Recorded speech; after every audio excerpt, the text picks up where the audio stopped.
Jesus said, "Come to me, all you that are weary and carrying heavy burdens, and I will give you rest. Take my yoke upon you and learn from me, for I am gentle and humble in heart, and you will find rest for your souls. For my yoke is easy and my burden is light." And that's from the 11th chapter of the Gospel according to Matthew, the 28th through 30th verses. It has been said, it is no accident that back in Genesis, the first book in the Bible, God completed creation by resting. In doing so, God established a pattern for God's people that we see evident not only in the stories of the Hebrew Bible, otherwise known as the Old Testament, but in Jesus' life and ministry. As we read through the Gospels, we notice there are times when Jesus removed himself from the work and activity he was doing, as well as from those who were following him, to go off to a place by himself to rest and to pray. Sometimes, like when Jesus was sleeping in the bow of a boat during a storm, it seemed like he picked unusual times to rest, but whether or not we agree with Jesus' timing, throughout the Gospels there are times when Jesus showed us with his actions that it is important to stay in the pattern God established at the world's creation. Yet resting may be easier said than done. Now, before we found ourselves in the midst of a global pandemic, we all had plenty of activities and obligations to keep us busy.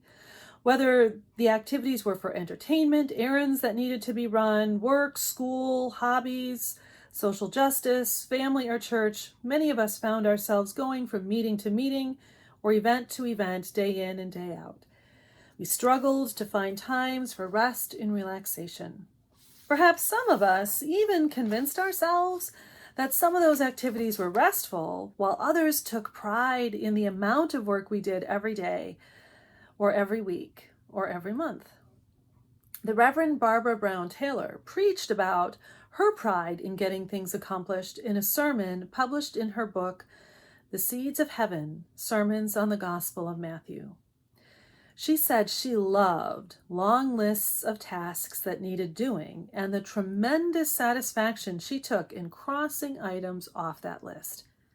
However, the more tasks she accomplished, the more she added to her to-do list so that it grew longer, not shorter, until the morning she woke up and couldn't get out of bed because her back hurt so bad. The pain was so severe she couldn't get out of bed for a week. So she spent 7 days, which incidentally is the same number of days God took to make the world in the creation story, watching dust accumulate on that long to-do list. And she began to learn to appreciate being still, watching the sunlight move across the wall in her room, learning to trust that things will get done even when she wasn't controlling them. She said such an extreme is what it took to remind her of the value and the necessity of rest. Perhaps some of us can relate to Barbara Brown Taylor's experience, how the good feeling of accomplishing something can become addictive, so that we want to accomplish more and more. Maybe we can all relate to resting in the satisfaction of work accomplished. One of the many things the COVID-19 pandemic has exposed is how the church and its leaders, me included, often rest in the comfort work brings. In the earliest days of the pandemic, I watched as clergy scrambled to set up online church services.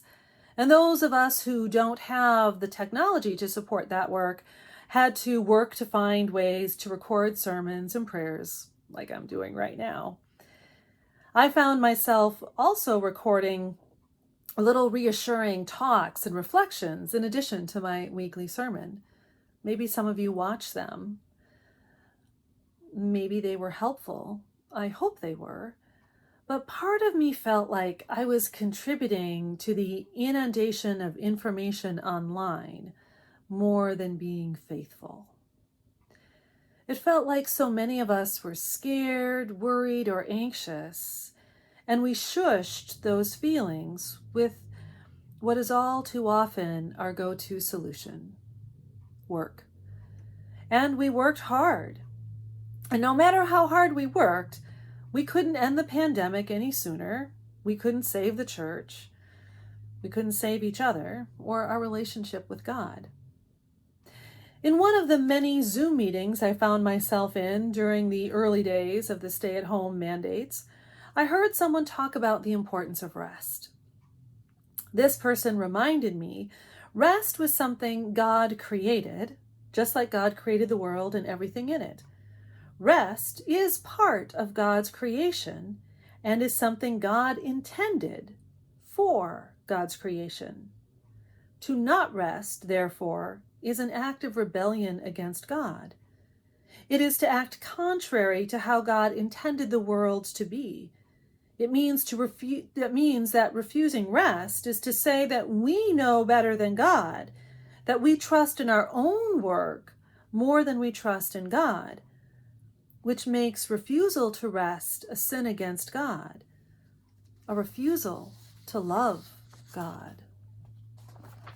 I had not thought about rest through that perspective before, and I found it deeply sobering.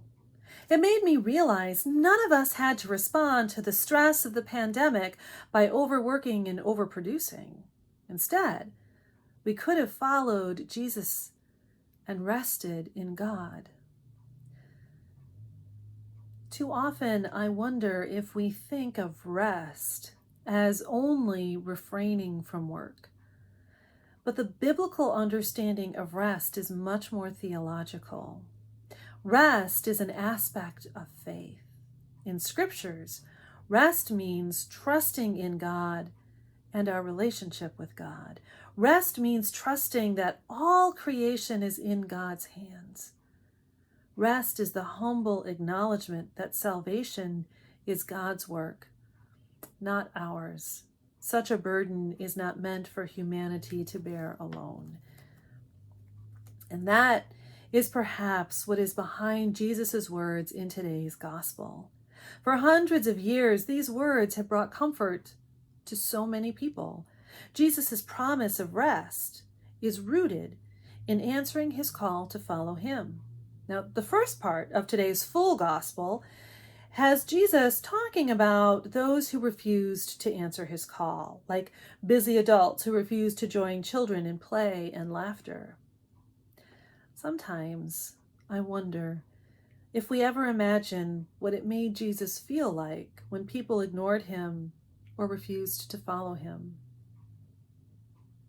However it made him feel, today's gospel ends with the promise that those who do choose to follow him will find rest for their souls, because his yoke is easy and burden is light. Now, this promise can be deceptive in that it might make someone think following Jesus means there will never be any work to do or any obstacles or changes to face, that life will never be difficult, challenging, or disappointing. But that is not what Jesus promised, as those of us who read the scriptures and read about people who follow Jesus, especially during difficult times like Harriet Tubman, Dietrich Bonhoeffer, Mamie Till Mobley, Archbishop Desmond Tutu, the clergy in Rwanda during the genocide, Terry Waite, even some of the first priests and bishops who are women and people of color in the Episcopal Church, and so many more people who show us following Jesus does not guarantee a conflict-free life. Following Jesus means following him even when the world is changing. So where does the ease Jesus promised in today's gospel come from? It comes from the yoke that he mentioned.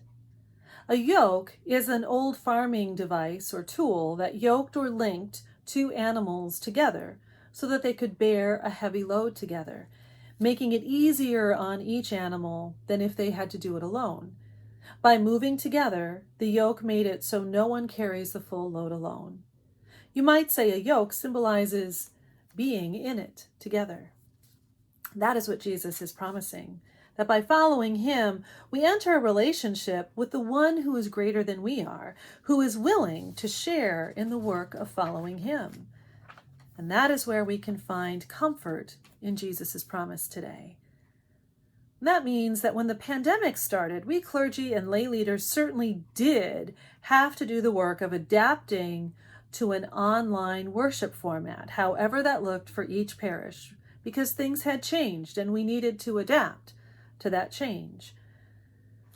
But we didn't have to take on the burden that change caused by ourselves. We certainly could have stopped and taken time to rest by trusting God has us, instead of feeling anxious and worried about what we will lose and what we have lost due to the changes we had to make and the changes that we continue to have to make. Perhaps for some of you reading or watching this sermon, this has been a good story, maybe a nice cautionary tale, but one you might not be able to relate to. Perhaps the change had a different impact on you, and you found yourself having many activities and work taken away, as we were all told to stay at home, but nothing replaced them. Perhaps some of you have been feeling bored with not enough to do, or maybe you've been getting to do all those things you never had time for. Maybe you're enjoying it so much you don't want to go back to in-person activities because you're just enjoying having a break from all that activity. Others might be getting restless and ready to return to work, especially that work of sharing God's love with the world. There's a lot to learn in that too. Remember, rest isn't just cessation of labor. It is resting in God's love. It is trusting God has all of creation in God's hands, no matter what's happening. Perhaps the disparity of experiences is something to pay attention to. Perhaps those of us working too much can find ways to ease up, and those who find themselves with more time on their hands than they know what to do with might think about ways they can pick up some of that yoke, sharing the work so that the load is easier on all of us. And if that sounds frightening, be rest assured that there are ways that work can be done safely. That's part of the changes so many of us have been working very hard on, adapting ministries to fit the new reality we find ourselves in. And if that sounds uncertain or worrying because you don't know what that's going to look like, remember, we're not alone. We can find comfort by resting or trusting in Jesus' promise that whatever that work looks like, he's going to share it with us. It's important to remember also that the yoke of Jesus is not shared by Jesus and only one person. Certainly that's part of what Jesus was talking about, that you are not alone, but there is more to it than individualism. Jesus shares that yoke with the entire church, the body of Christ. All of us followers of Jesus together. That is the unique community Jesus is calling us to. Believers who do the work together to bring the kingdom of heaven into a deeper reality right here on earth. It's good work, no matter what it looks like. And sharing it with Jesus can give rest for our souls and show the world what God has intended for all of us from the beginning.